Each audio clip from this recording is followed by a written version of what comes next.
இருந்தா போதும், நானும் ஒரு போதகர் என்று சொல்லிக் கொள்கிறார்கள். இங்க பாரு ஊழியர்கள் கூட்டம், அங்கு போனால் ஒரு பிரியாணி கிடைக்கும், 100 ரூபாய் காணிக்கை கிடைக்கும் என்ற ஒரு எண்ணம் எல்லோருக்குள்ள வந்ததுனால அநேகர் தங்கள் குடும்பத்தை கவனிக்காமல் ஊரை சுற்றி கொண்டு இருக்கிறார்கள்.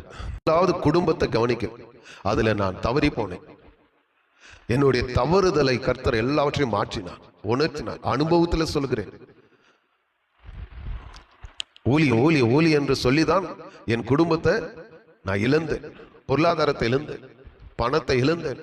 ஆண்டவர் சொன்னார், முதலாவது உன் குடும்பம் தான் சபை. ஹல்லேலூயா. இப்ப பாருங்கள், இந்த 7 ஆண்டுகளில ஊழி வளர்ச்சி நன்றாக இருக்கிறது. 18 வருஷம் ஒன்றுமே இல்லை ஊழியத்தில். ஆனால் இந்த 7 ஆண்டுகள் பாருங்கள், நான் குடும்பத்தை ஆதரித்தேன், கனப்படுத்த ஆரம்பித்தேன். ஊழியம் தானாக வளர்கிறது. ஜம்மு, பஞ்சாப், ஹரியானா, உத்தரகண்ட், ஒரிசா, சத்தீஸ்கர், மகாராஷ்டிரா 8 மாநிலத்தில் இன்றைக்கு என்னுடைய ஊழியம் இருக்கிறது. பல ஊழியர்களை உருவாக்கி இருக்கிறேன், சபைகளை ஸ்தாபித்து இருக்கிறேன். அங்க நூற்றுக்கணக்கான ஆத்துமாக்கள் ரட்சிக்கப்பட்டு வருகிறார்கள். ஒரு சபையில 2500 ஆத்துமாக்கள் ரட்சிக்கப்பட்டு இருக்கிறார்கள். இது எப்போது என்றால், என் குடும்பத்தை நான் நன்றாக கவனிக்கும் பொழுதுதான் ஊழியம் வளர்ச்சி அடைந்தது. என் பிள்ளைகளை, என் மனைவியை நான் கவனிக்க ஆரம்பித்தேன், அவர்களை போஷிக்க ஆரம்பித்தேன், அவர்களை ஆதரிக்க ஆரம்பித்தேன். ஊழியம் தானாக வளர்ச்சி அடைந்தது. ஆனால் இப்போது இருக்கிற ஊழியர்கள் தங்கள் சொந்த மனைவியை வேலைக்காரியாக வைத்திருக்கிறார்கள். 70% ஊழியர்கள் தங்கள் சொந்த சரீரத்தை, மனைவியை ஒரு வேலைக்காரியாக வைத்திருக்கிறார்கள். உனக்கு ஒன்றும் தெரியாது, நீ சும்மா இரு. அப்படி சொல்லல ஆண்டவர்.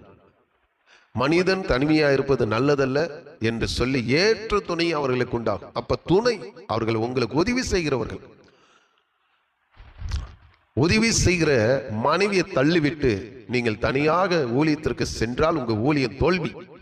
தேவன் கொடுத்த மனைவியை ஆதரிக்க வேண்டும். உங்களை நீங்கள் எப்படி நேசிக்கிறீர்களோ அதே போல மனைவியை நேசிக்கணும், அவர்களை ஆதரிக்க வேண்டும். அவர்களுக்கும் சில ஒரு பகுதி ஊழியத்தை அவர்களுக்கு தர வேண்டும், அவர்களை கனப்படுத்த வேண்டும். பெண்கள் ஊழியத்தை மனைவிமார்களுக்கு தரலாம். ஆனால் அநேக ஊழியர்கள் அதை கூட செய்வதில்லை. எல்லாம் நானே ராஜா, நானே மந்திரி. மனைவிமார்களை அடிமைப்படுத்தி வைத்திருக்கிறார்கள். தமிழ்நாட்டில் மாத்திரமல்ல, நான் இந்தியா முழுவதும் சுற்றி வருகிறேன். பல பெண்கள் என்னிடத்துல சொல்லுகிறார்கள், வேதனையை சொல்லுகிறார். என் போதகருடைய மனைவிமாரே தனியாக வந்து என்னிடத்துல சொல்லுகிறார்கள். மனைவிமார்களை அடிமைப்படுத்தி வைத்திருக்கிறார்கள் போதகர்கள். போதகர்களே மனைவிமார்களை அடிமைப்படுத்தி வைத்திருந்தால் விசுவாசிகளும் அதே போலதான் இருப்பார்கள். மனைவி வந்து எதற்காக தேவன் கொடுத்தார்? அடிமையாய் இருப்பதற்காக இல்லை, ஏற்ற துணை, உதவி செய்வதற்காக. அவர்களுக்கு ஒன்றும் தெரியாது என்று சொல்ல வேண்டாம். அப்படி நீங்கள் சொல்லுவீர்கள் என்றால் அவர்கள் வேதனை படும்போது அந்த வேதனை சாபமாக மாறி உங்கள் மீது தான் வரும். உங்க ஊழியத்திலும் பாதிப்பு தான். மனைவி வேதனைப்பட்டு விட்டால் போதும். மனைவி ஒரு தன்னுடைய புருஷனை குறித்து வேதனை, கவலை, துக்கம் அந்த மனைவிக்குள்ள வந்து விட்டால் உங்க ஊழியம் தோல்வி. அதுல நான் ஃபெயிலியர். என் பாவத்தை உணர்த்தினார், ஆகையால் தான் இப்போது உங்களுக்கு சொல்கிறேன். என் மனைவியை நான் ஒரு அடிமையாக வைத்திருந்தேன். நான் சொல்வதுதான் நீ செய்யணும், மிஞ்சி பேசக்கூடாது. வேத வசனத்தை தவறாக நான் புரிந்து கொண்டு அவர்களை அடிமையாக வைத்திருந்தேன். ஆனால் இப்போதல்ல, கர்த்தர் என்னை மாற்றிவிட்டார். முதல்ல இருந்த மனைவி மறித்து விட்டார்கள். ஆனால் இப்போது இருக்கிற மனைவி, அவர்களை கனமாக எண்ணுகிறேன், ஒரு கனமான பாத்திரமாக எண்ணுகிறேன். ஆராதிப்பதற்கு பெண்கள் ஊழியத்தை அவர்களுக்கு கொடுக்கிறேன். எனக்கு துணையாக நிற்கிறார்கள். அதே போல என் பிள்ளைகளுக்கு நான் செய்ய வேண்டிய கடமையை செய்கிறேன்.